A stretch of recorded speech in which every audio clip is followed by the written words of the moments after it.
വളരെ ഉപകാരപ്രദമായ മറ്റൊരു ടിപ്പാണ് ഇന്ന് പറയാൻ പോകുന്നത്. നമ്മൾ ചപ്പാത്തി പൂരിയൊക്കെ ഉണ്ടാക്കുമ്പോൾ അത് പരത്താനായിട്ട് നമ്മൾ പൊടി ഉപയോഗിക്കാറുണ്ട്.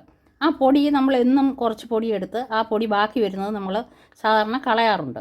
പക്ഷേ അങ്ങനെ കളയാതിരിക്കാനായിട്ടുള്ള നല്ലൊരു മാർഗ്ഗമാണിത്. ഈ ചപ്പാത്തി പൂരിയൊക്കെ പരത്തുമ്പോൾ നമ്മൾ ഇതുപോലെ ഇതുള്ള പാത്രങ്ങൾ നമുക്ക് വാങ്ങിക്കാൻ കിട്ടുമല്ലോ. നമ്മൾ പലതും കടയിൽ നിന്നും പൊടികളൊക്കെ വാങ്ങിക്കുമ്പോൾ സാധാരണ ഇങ്ങനെ ഉള്ള പാത്രങ്ങളാണ് കിട്ടാറുള്ളത്. അപ്പോൾ ചപ്പാത്തിയൊക്കെ പരത്തുന്നതിന് മുമ്പ് ഈ പൊടി ഇങ്ങനെ അങ്ങ് ഇടാം. നമ്മുടെ കയ്യിലും പറ്റാതെ നമുക്ക് ഉപയോഗിക്കുകയും ചെയ്യാം. ഇങ്ങനെ പൊടി ഇട്ടതിന് ശേഷം ഇങ്ങനെ വെച്ച് പരത്താം.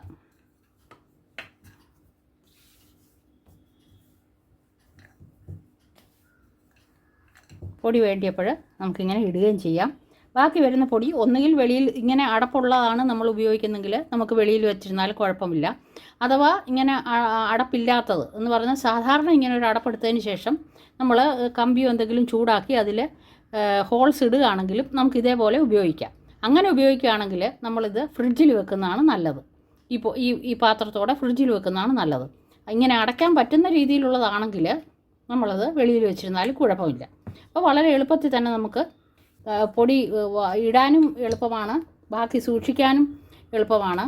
അല്ലെങ്കിൽ നമ്മളത് ഉപയോഗമില്ലാതെ പോകുന്ന ആ പൊടി നമുക്ക് എന്നും ഇങ്ങനെ ഉപയോഗിക്കുകയും ചെയ്യാം. നമ്മൾ പരത്താൻ വരുമ്പോൾ വളരെ എളുപ്പത്തിൽ നമുക്കത് പരത്തിയെടുക്കാനും പറ്റും.